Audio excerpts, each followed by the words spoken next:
Doctor साहब, जिंदगी में किसी बात का पछतावा भी है?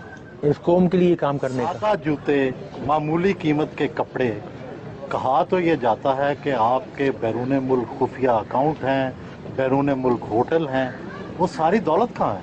वो मैंने सब डोनेट कर दी गवर्नमेंट ऑफ पाकिस्तान को। मेरे पास जब आया तो मैंने पावर ऑफ अटॉर्नी दे दी कि तुम सब ले लो। क्या ये ऐसे इल्जामात हैं? झूठे पक्के अव्वल दर्जे के। मैंने आपको बताया ना कि जितने मुनाफिक और झूठे इस कौम में मिलेंगे आपको, खासतौर से हुक्मरानों में नहीं, और कहीं नहीं मिलेंगे। हम लोग जो हमें जानते हैं, हमारे साथ काम करने वाले 30-30 बरस से घर वाले, उनसे पूछ लें कि जितनी सादा ज़िंदगी हम गुजारते हैं, जितना सादा हम खाना खाते हैं, जितनी ईमानदारी से हमने काम किया, आज तक सरकारी चीज़ यूज़ नहीं की। अगर दफ्तर का आदमी आया तो उससे काम लिया तो उसको हमेशा 500 रुपये दिए। डॉक्टर साहब, कितनी पेंशन मिलती रही आपको? पहले तो मिलती थी 4,467 रुपये, अभी 19,000 हो गई। फिर बाद में गवर्नमेंट की स्पेशल पेंशन दी है।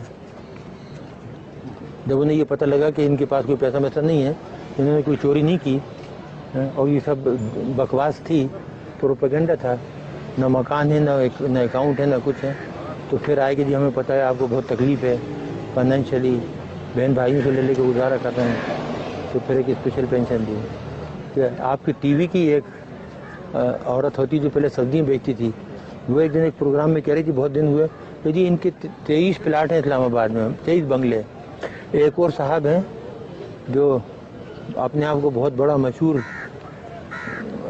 कंपेयर कहते हैं, वो कहने लगे कि जी ये तो ठीक है इनको बंद कर दिया, लेकिन इनके जो मिलियंस बाहर रखे हैं वो भी तो मंगाओ। तो कितने प्लाट आपके हैं इस्लामाबाद में? पूरा इस्लामाबाद, पूरा पाकिस्तान मेरा नहीं, वैसे जहाँ जैसे आपकी जाती मलकियत कितने हैं? मेरी जाती मलकियत जो घर आपने देखा था वो है, और एक बनी गला में जो हमने बनाया था, और उसके कागजात मौजूद हैं, पैसे जिस तरीके से हमने लगाए। ये इल्जामात क्यों लगाए? इस मुल्क में झूठ बोलना, दरोगोई तो कामन है ना, जिस पे जो चाहे इल्ज़ाम लगा दो। जो चोर हैं, डाकू हैं, उन पर इल्ज़ाम नहीं लगते। वो साहूकार हो तो उनकी सफाई पेश होती है कि नहीं वो तो बहुत ही ईमानदार हैं, नौमौलूद बच्चे की तरह हैं।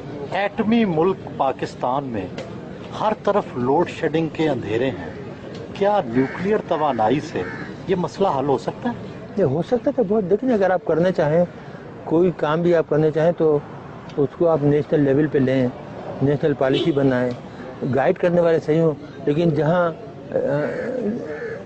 चीज़ें जाहिलों के हाथ में हों वो कुछ कर सकते हैं। नहीं, क्या तरीका है? कोई शॉर्टकट है? शॉर्टकट देखिए, तरीके बहुत से हैं, लेकिन अब हमने कसम खाई है कि इस मुल्क को कुछ नहीं बताएंगे। जो हमने बताया उसका जो सिला मिला ना, अब उसके बाद कोई सलूशन, कोई हल नहीं बताएंगे किसी को। आप नाराज़ हैं लोगों से? ये लोगों से तो नाराज़ नहीं है, लेकिन एहसान फरामोश से तो नमक हरामों से नाराज़ है। आवाम से नाराज़ नहीं है, आवाम तो बेचारे बहुत मोहब्बत देते हैं। आपने खुद अभी मेरी बेगम को देखा, सीधी सादी बेचारी किन जाती, कितनी गुस्से में आई वो, जिसके साथ ये हो कि 6.5 साल से बंद रखा है, बच्ची को नहीं आने देते, मिलने नहीं देते। बोल देते कि लुटेरे डाकू तो पूरी दुनिया में घूमते फिरते हैं और हम इस मुल्क के लिए ख़तरा बन गए, जबकि हमारा कोई ताल्लुक नहीं है। 9 साल से हमारा कोई ताल्लुक नहीं है ऑर्गेनाइजेशन से। गैर मुल्की अखबारात में आता है कि टम्बकटू में आपका कोई होटल भी है। जी बिल्कुल होटल है, हमारा तो नहीं है। हमने तो एक गरीब को बना के दिया था बेचारे का, वो बेहद गरीब था, मुसलमान था, बेहद गरीब लोग हैं। हम सब ने मिल के 8-10 आदमियों ने चंदा करके तो तकरीबन $50,000 थे, उसको वहाँ उसने जगह ली थी और उसको उसने बनाया। अगर हमारा तो हमारे पास वहाँ से पैसे आते कि नहीं आते, और हमें वहाँ बनाने की ज़रूरत पड़ी थी। अगर हमें बनाना होता तो यहाँ इस्लामाबाद में 1-2 घर खरीद के उससे आमदनी नहीं कमाते। डॉक्टर साहब, जिंदगी में किसी बात का पछतावा भी है? इस कौम के लिए काम करने का। हाँ, वो ये होता है, कभी कभी आदमी सोचता है ना कि कोई और काम करता, तालीम की तरफ ध्यान देता बजाय ये काम करने के ना, एजुकेशन की तरफ प्रोफेसर बन जाता। मेरे पास बहुत पेशकशें थी, लेकिन एकदम ये जब हिंदुस्तान ने धमाके किया तो 74 का, तो फिर मैंने देखा कि पाकिस्तान का जो वजूद है ख़तरे में पड़ गया है, तो इसलिए वो काम छोड़ के तो इधर आ गया।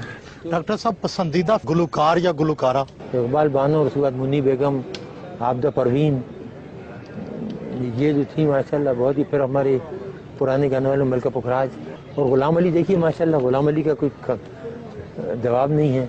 जब वो गाते हैं ना चुपके तो गायब हो जाते हैं।